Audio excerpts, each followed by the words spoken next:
हरे कृष्ण जी। आज हम चर्चा करेंगे कि हम लोग जीवन में सुखी कैसे रह सकते हैं। तो आज मैं आपको बताऊंगा कि हम लोग जीवन में सुखी कैसे रह सकते हैं और अपने दुखों का निवारण कैसे कर सकते हैं।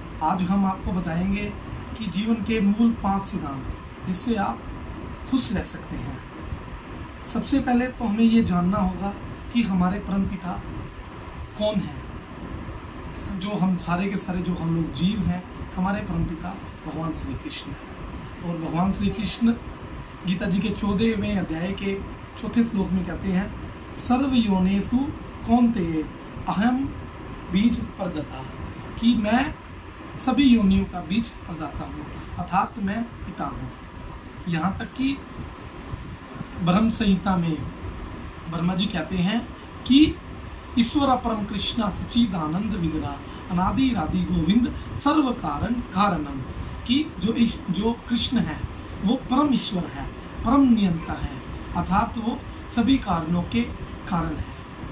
तो जो जीव है, जीव का जो पिता है वो कौन है? वो भगवान कृष्ण है।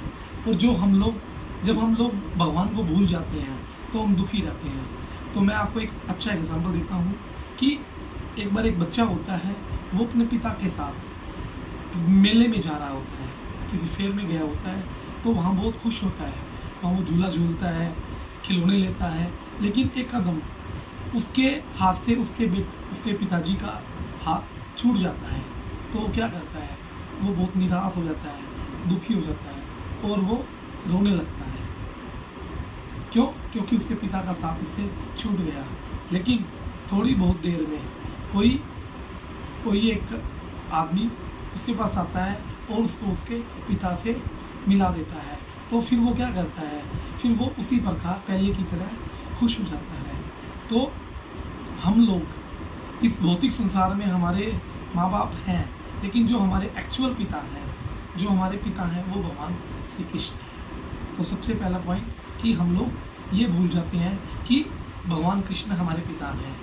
इवन चैतन्य चरितमृत में तो ये कहा गया है, कृष्ण भोली से ही जीव अनादि बहिर्मुख अतः माया तारे देया संसार सुख, कि लोग जो भगवान से बहिर्मुख हो जाता है वो उसे माया अनेक प्रकार के कष्ट देती है और उसे दुख देती है। जब जीव भगवान से दूर हो जाता है तो वो दुखी हो जाता है, लेकिन जब वो भगवान के नज़दीक रहता है, परमपिता के पास रहता है, तो वो खुशी में रहता है। अब नंबर दो क्या है? आपकी अपनी आइडेंटिटी, आपकी अपनी पहचान। हम ये भूल जाते हैं कि हम लोग सच्चिदानंद आत्मा हैं, हम लोग भगवान कृष्ण का अंश हैं। क्योंकि भगवान कृष्ण कहते हैं गीता के 15वें अध्याय में, ममे वांसो जीव लोका जीवभूता सनातना, कि ये जीव मेरा अंश है। हम लोग अपने आप को शरीर मान बैठते हैं जिसमें हम लोग आत्मा हैं, क्योंकि आत्मा स्पिरिचुअल है।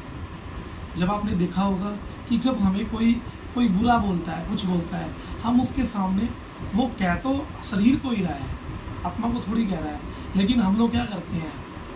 हम लोग उससे सारे रिश्ते नाते तोड़ देते हैं। जैसे आपके पास कोई मोबाइल है, किसी ने बोला आपको कि आपके मोबाइल का कैमरा अच्छा नहीं है, आपका ये अच्छा नहीं है, तो हम क्या कहते हैं कि भाई चलो कोई नहीं, अब हम दूसरी कंपनी का परचेज कर लेंगे। लेकिन हम लोग उसके साथ कोई रिश्ते नाते नहीं तोड़ते। क्यों? क्योंकि वो फ़ोन के बारे में कह रहा है, उसी प्रकार वो इस शरीर के बारे में कह रहा है, आत्मा के बारे में नहीं कह रहा। आपने देखा होगा कि जब कोई भी व्यक्ति मर जाता है तो सारे के सारे लोग कहते हैं कि जी वो चला गया। भाई वो कौन चला गया? शरीर तो यही पड़ा है, तो मतलब उसके अंदर आत्मा थी। तो जो हमारा स्वरूप है वो हम लोग आत्मा है, हम भगवान कृष्ण की शक्ति का अंश है। नंबर 3, हमारा जो सुख है, हमारे सुख की जो चाबी है, वो सुख की चाबी है आध्यात्मिक जगत में, और हम लोग उस चाबी को ढूंढ रहे हैं इस भौतिक संसार में, और इस भौतिक संसार में फंसे पड़े हैं। जैसे एक बार एक आदमी होता है, वो क्या करता है, उसकी किसी पार्क में उसकी गाड़ी की चाबी खो जाती है, और वो क्या करता है, गाड़ी की चाबी ढूंढने के लिए एक लाइट के नीचे, रोशनी के नीचे आता है और वहाँ जाके ढूंढने लगता है। जो भी एक आदमी उसके पास आता है और बोलता है कि भाई साहब आप क्या ढूंढ रहे हो?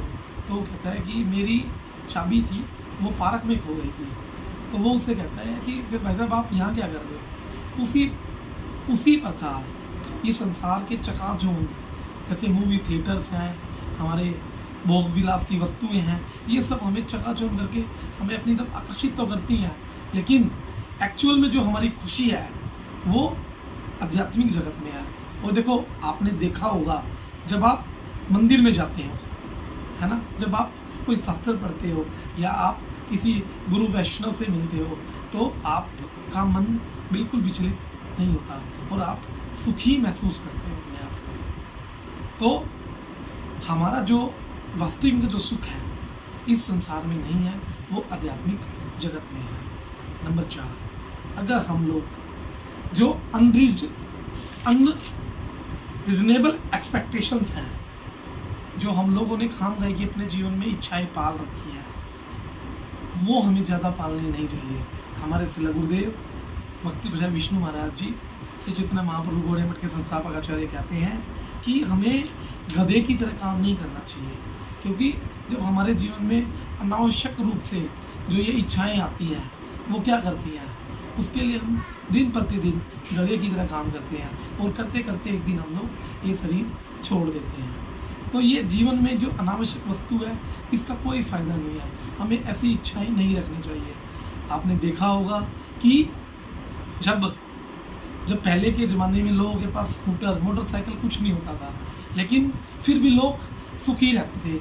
लेकिन आज लोगों के पास AC मर्सिडीज गाड़ियां हैं और वो मर्सिडीज गाड़ियां उसके घर तक जाती है, लेकिन जीव उसके बाद भी सुखी नहीं है। क्यों? क्योंकि उसकी अंदर संतुष्टि नहीं है। अगर संतुष्टि होती तो वो सुखी होता। तो हमें ये जो हमारी जो अनावश्यक इच्छाएं हैं, हमें ये ज़्यादा नहीं रखनी चाहिए। इवन गांधी जी भी कहते थे कि सादा जीवन उच्च विचार, लेकिन आजकल हम सादे जीवन में विश्वास नहीं रखते। अगर सादा जीवन हो तो उससे संतुष्टि होती है। नंबर 5, हम लोगों के जीवन में संतुष्टि होनी चाहिए। क्यों? क्योंकि शास्त्रों में मनुस्मृति में कहा गया है कि संतुष्टि से ही सुख मिलता है और जहाँ संतुष्टि नहीं होती वहाँ दुख होता है। तो कहते हैं संतुष्टि येन केनवा, हमें संतुष्टि के लिए कुछ भी करना चाहिए अपने जीवन में सुख के लिए। तो आज मैं चाहूँगा कि आज हमने इन 5 चीज़ों के ऊपर आप सबसे चर्चा की। मैं चाहता हूँ कि आप लोग सब अपने जीवन में इसको अपनाएं और जिससे कि आपके जीवन में अगर दुख है तो वो दुख कम हो जाए और आप भी कृष्णा कॉन्शियसनेस होके सुखी हो जाए। हरे कृष्णा। अगर आपको मेरी ये वीडियो पसंद आई है तो आप इसे सब्सक्राइब कर सकते हैं, अच्युत कृष्ण दास। आप इसको लाइक करके सब्सक्राइब कर सकते हैं, शेयर कर सकते हैं और बेल आइकन बटन दबा सकते हैं। हरे कृष्णा।